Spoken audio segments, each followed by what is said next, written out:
ko es pa ceļām pamanīju. Statavs tepatās ir McDonald's, tā ir man atpazīstama vieta. Un, saprotu, mēs esam Juglā. Jā, mēs esam Juglā, sveiki. Labdien. Es esmu uzaicināts šodien uz nelielu dueli paukošanā. Vai tu esi kādreiz paukojis? Jā, es savu lielāko dzīves daļu esmu paukojis, bet kopš pagājušā gada ar to vairs nenodarbojos. Es to parādīšu, ko es protu. Labi, es neko neprotu, tā kā es to neko nevarēšu parādīt, bet tas ir mūsu treneris Valdis, kas šodien sniegs mums nelielu ieskatu paukošanā. Latvijas izlases kostīmā. Jā, to var redzēt arī pēc karodziņiem uz rokām. Pat Latvijas izlases kostīmā es neesmu paukojies. Es visu laiku startēju pie Igauņu izlases. Kā man latviešu izlases kostīmā, tā ir pirmā reize.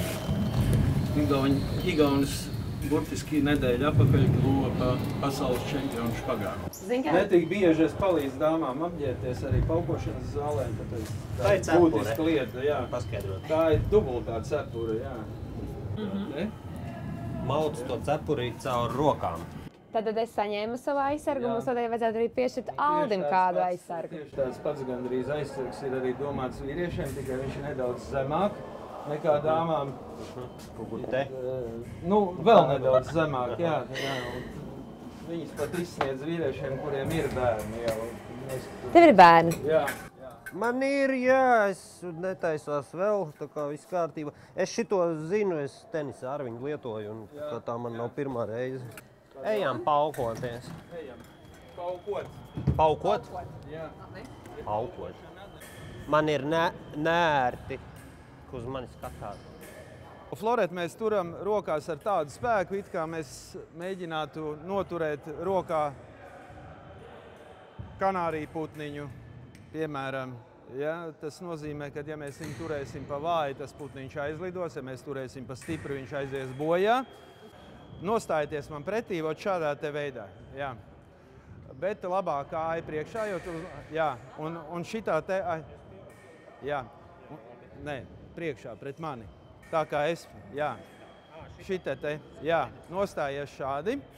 Tālāk pussolīt uz priekšu pasparam ar šo kāju, pa to pašu līniju, kur ir papēdīts. Un iesēžamies ceļos. Man šis nepatika jau no paša sākuma. Jā, ceļš tur ir 5 apļi un nevar saprast uzreiz, kurā ir jādur. Kurš ir tas? Jā, tagad tai loterijā iedurs tanī pa kreisi, tur ir mašīna, tur ir leduskaps un apmēram kaut tur ir arī mana cepure. Nebija pareizi šis dūriens. Un iemācamies sasveicināties, tāpat kā mēs ienākam kaut kur svešā vietā, tāpat pirms cīņas mēs sasveicinamies. Tātad 1, rociņa taisni priekšā, 2 zem zoda garde, garde zem zoda, šitā ir garde, 3, 4. Nosēžamies cīņas stājā, to pašu klupienu, ar klupienu iedur. Iedur. Man taču bail paliks. Droši, viņam jau jābaidās. Mums ir kevlāra vestes, nebaidies. Jā, kaut kā tā. Un tev ir plasmasa cepures 2. Gatavi? Sākam!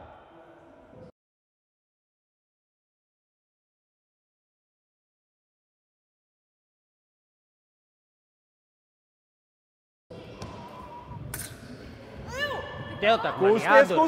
Kusties, neapstājies. Es ar meiteni cīnos kā meitene. Dūrieni nav pagaidām, neapstājamies.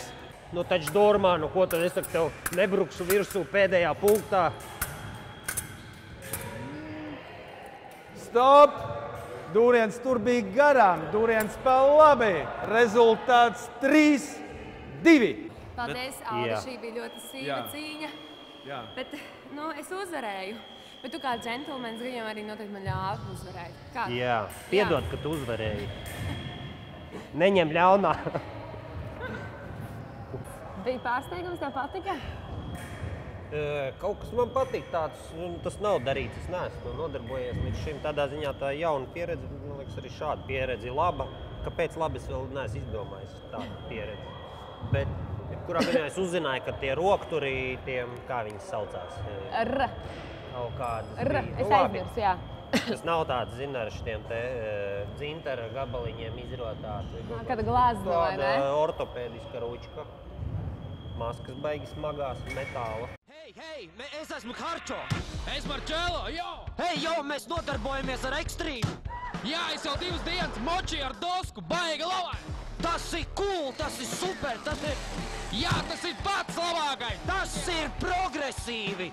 Ko jūs domājat? Var riktīgi nodauzīties, riktīgi atsas izjūtas, super veči, super Uz adrenalīnu! bai patīk, kad sāp un kad šķīst asins pa gaisu.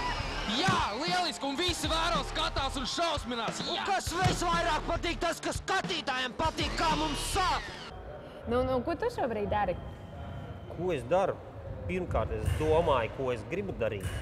Jo pārsvarā es līdz šim savu dzīvi dzīvoju, kad kaut ko daru un daru šis forši, jā, forši, bet zin tā, ja tev tā pajautāt, ko tu gribētu nodarboties? Tu varētu pateikt. Ar ko es gribētu Es nodarboties? gribētu strādāt, iedomājies, tev ir miljonas iespējas no pasaules visām iespējām, un tev būtu jāpasaka, es gribu,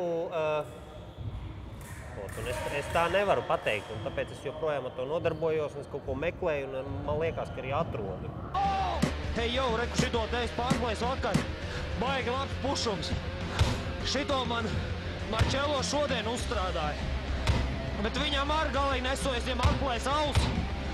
Kas ir mums tāds iecienītākais, progresīvākais, tas ir sišana galvu pret sienu. Tas ir nenormāli ekstremāli. Nu, ņemot vērā to, ka tu mums esi humora cilvēks, lielam ņemot, vai ne? Tad man ir tāds jautājums, kāpēc humors? Kas bija bērnībā? Vai tu biji klases, ja drīkst tā teikt, klauniņš? Klases āksts. Klases āksts, es gribēju būt pieklājīga. Jo, ko es atceros no skolas, pilnīgi noteikti es gribēju būt par klaunu. Smīdināt citus. Nezinu, kas tas ir par kompleksu, kaut kāds tas ir komplekss, principā. Ka tu gribi citiem iepatikties. Vieni citiem grib iepatikties ar mašīnu, vieni citiem grib kaut kā vēl iepatikties. Es esmu gribējis iepatikties ar smīdināšanu. Un es nezinu, tie klases biedri arī smējās, un man liekas, viss kārtībā, bet man nebija mērķis nonākt televīzijā un smīdināt, es vienkārši kaut kā tā nonācu. Jo es esmu dekorators, mākslinieks, un es arī mēmējā šovā nonācu kā mākslinieks. Es taisīju dekorācijas, rekvizītus, ko es daru joprojām. Un tā filmēšanās pavisam nejauši. Tas ir šitā pateikt. Ka Irbe bija šitanī te Stanlija kapā, jā? Visiem kausā. Visi baigi fanoja. Tagad čalis. Es jau, ko tu domā, man nav jūtu? Nu jā, un es to atvērtību redzu laikam sirsnībā. Un sirsnība, tur ir daudz aspektu. Sirsnība, teiksim, ja tu labi izskaties, tad es tev arī to arī pasaku, ka tu labi izskaties. Nevis noklusēji, ka rekā viņi forši izskatās. Bet es padalos ar informāciju, kas ir arī patīkama tev. Mēs apmainamies ar enerģiju. Man liekas, tā ir tā atvērtība, tā ir tā sirsnība. Es arī, ja sirsnīgs, ja man kaut kas nepatīk, piedod, bet man nepatīk tavi apavi, bet man obligāti ir jāpasaka arī aspekts, kāpēc nepatīk. Tāpēc, ka, nezinu, tev kāja izskatās pārāk vīrišķīgi viņos. Man liekas, ka arī tā ir sirsnība, ka cilvēki vienkārši runā un sarunājās un necapās par to, ka jā, vīriši, tās smuks kurps, ko tu runā, viņš man kaut ko nerunājās. 100%. Kāds ir attiecības ar Znaroku kungu? Es nezinu, es viņu personīgi nepazīstu. Es viņu nezinu, es viņu redzējis, es saticis, arī hokeju spēlējis un viņš kaut kur ir staigājis. Vai viņš ir redzējis, no sižeta es nezinu. Man teica, ka ir redzējis. Ko viņš par to domā, es nezinu. Es ceru, ka pozitīvi. Un tos pīksuļus noņem no vispār, točno. Es jau pats nedzirdu, ko es runāju. Dzirdēju, ka tev top grāmatiņa. Varbūt tu mums varētu pastāstīt. Un tagad īsumā mēs arī tev varētu dēvēt par rakstnieku. Ko jūs rakstiet rakstnieks? Tad Es būšu tu baigi priecīgs. būs Aldis Kalniņš, tītros rakstnieks. Citiem var būs ko bubināt rakstnieks, kas par rakstnieku nevien grāmatnes rakstīs. Īsumā būs pieteicis tādu konkurenci. Rakstnieku. Jā. Bet aiziet pa grāmatu, runājam Labi. pa grāmatu. Tas ir grāmatas vāks, jā. Zila brīnum, tas bija pēc reklāmas, jā, bet labi, iesim pie lietas, jā. Par ko ir tā grāmata apmēram? Par to, ka jebkas ir iespējams. Šobrīd viņš viss top un viņam vajadzētu iznākt uz Ziemassvētku karstu tirdzniecības laiku. Jā. Aldi, liels paldies, ka tu šodien man pievienojies paukošanas sacensībās, ka tu mūs iepazīstināji savu jauno grāmatu, novēlu tev veiksmi.